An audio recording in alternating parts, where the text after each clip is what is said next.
Hello, hello, everybody. Here we are. Take Your Medicine, episode 44.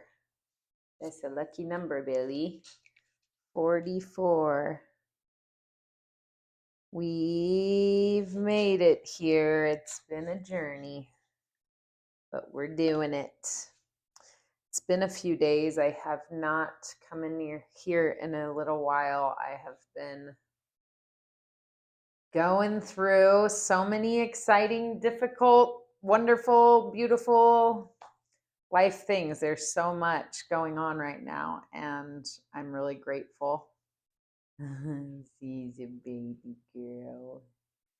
And, as I have really tried to find my way in the work I'm doing right now, just barely getting back into work, I have had kind of a new outlook on work and how I want to move forward. And I also recognize that I am privileged to be able to even have the ability to think about, what do I want to do? How do I want to proceed with my career and my life and the work I'm doing? And so I'm very grateful for that. But basically, there have been a lot of opportunities arising as a result of sharing this channeling work. I'm just barely starting to really open myself to doing group work and even individual sessions for anyone outside of my family. What do you need? I love you. And so I'm really grateful for all these opportunities. And at the same time, I'm not wanting to do anything that will cause me any level of extra stress in my life right now, as my family is going through a really difficult year. And so I want to be mostly available for them and just work in a way that benefits everybody. And so I met with the owner of a spiritual center close by here that is interested in collaborating with me and maybe moving forward, doing some projects together. And I have been contacted by another wonderful sound healing practitioner. I met with another woman who also does sound healing and other spiritual work about starting a women's circle. Someone else reached out to me about attending a spiritual festival in Cedar City, Utah, where it's like 4 days and I would get to go for free and just share a workshop for Reiki, and just kind of volunteer and then be able to experience that, which is something I just mentioned to AJ in the kitchen the other day. Is I really want to be able to go to some of these like spiritual conventions. I don't even know what they're called.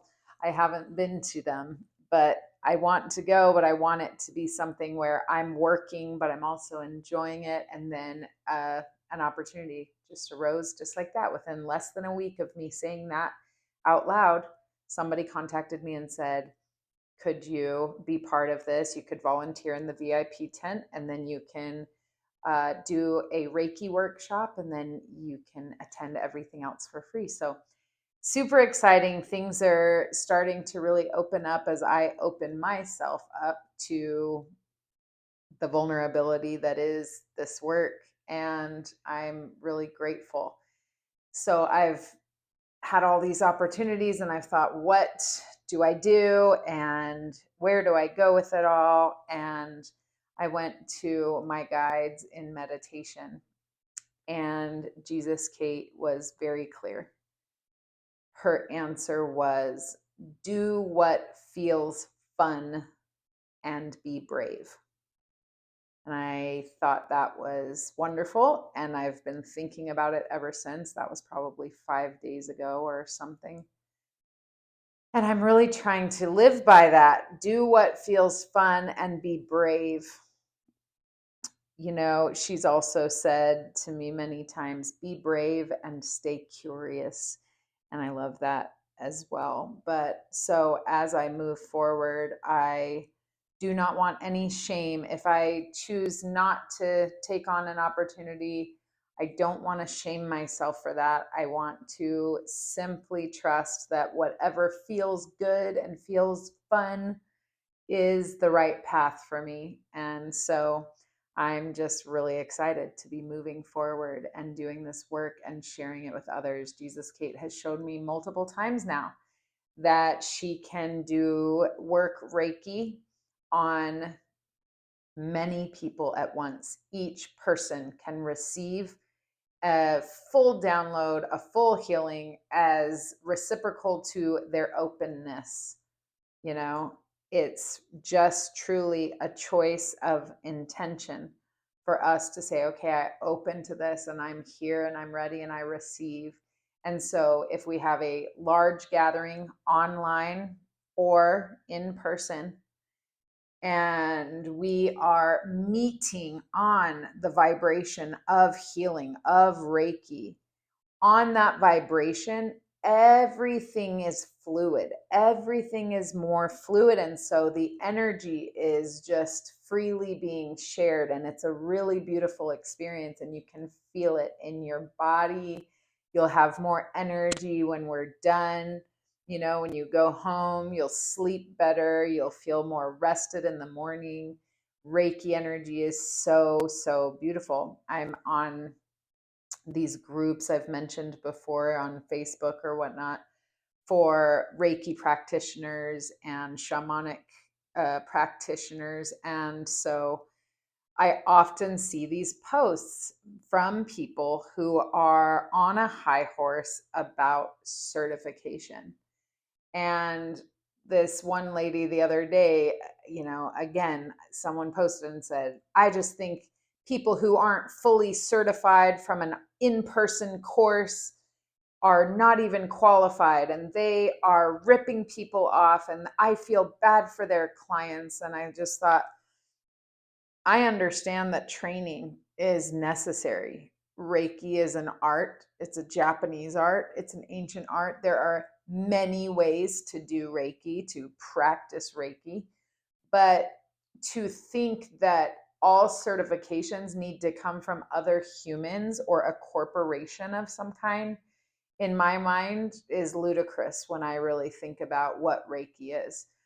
It is silly to me for us to think that there are not Reiki masters and teachers and healers on the other side, light beings who understand healing in a way that many humans do not.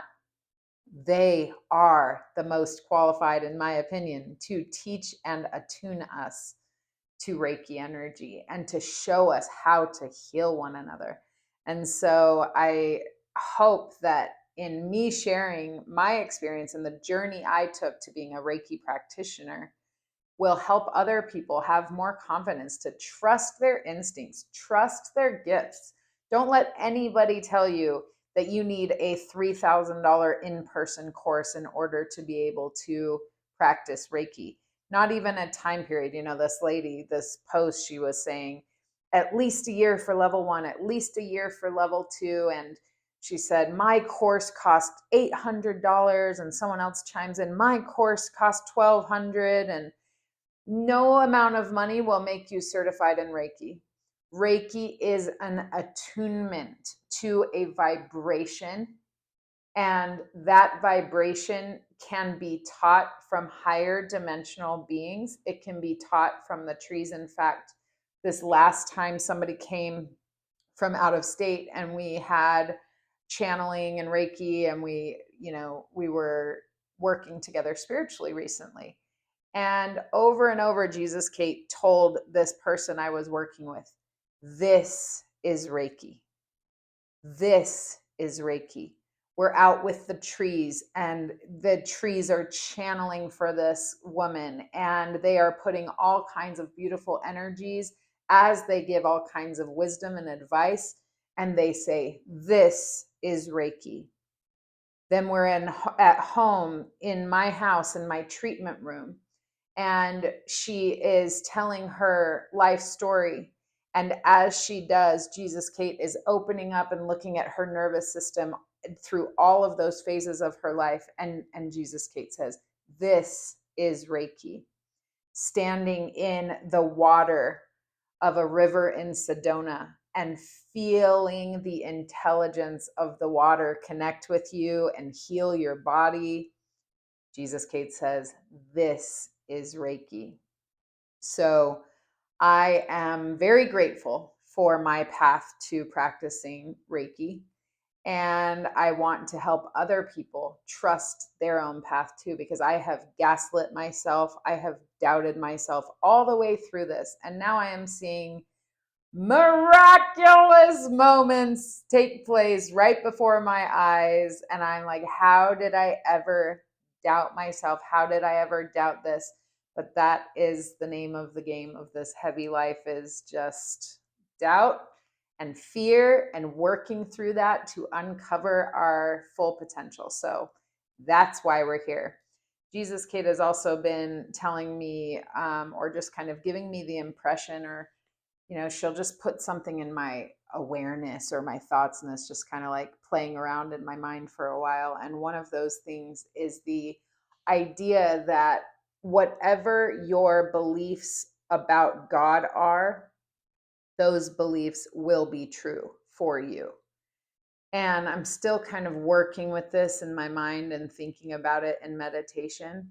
But basically, if you believe in a God that is harsh and strict and punishing and will have you be punished if you are sinning, and that God defines these sins as this, this, and this, then that will be the consciousness that we are working with. And because we are God and God is us, and I am you and you are me, those things will be true. Everything that you believe, So our view on God is really a reflection of how we view ourself. And if we view ourself with love, we will see God as loving.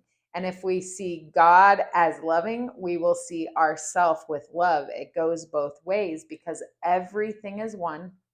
Everything is a divine creation. Even the darkness that we deal with is intelligent and it is purposeful. We want to label things as bad and evil and good, and those things do not help us. Everything is useful. Not good, not evil, not bad. Everything is neutral and everything is useful. So think about your belief on what God is and how that manifests in your life. If you believe you deserve a punishment for having, say a glass of wine or something like that, if you feel like that's a sin worthy of punishment, you're going to feel the shame. You're literally going to be punished by shame and by those thought processes. So it's the thought processes that become the God that is punishing you. So it's all one.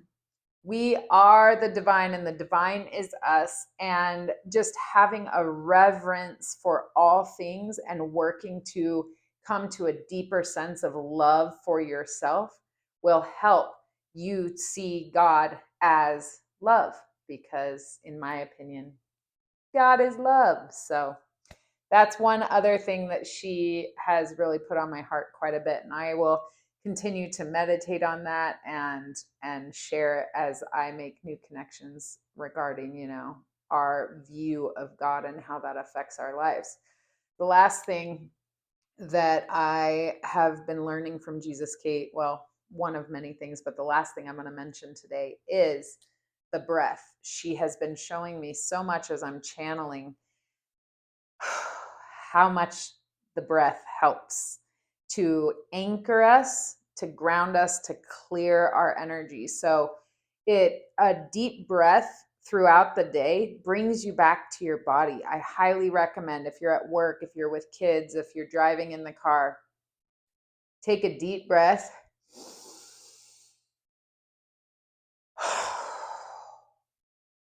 And it will ground you, and it will also clear your energy. Everything moves through the breath. So when we're doing Reiki, a lot of that will be released through the breath, and the heaviness that we are feeling can often just be relieved by doing a few of those big breaths. Also moving the body, moving, shaking, getting rid of the tension, getting rid of the heaviness in our body, loosening things up.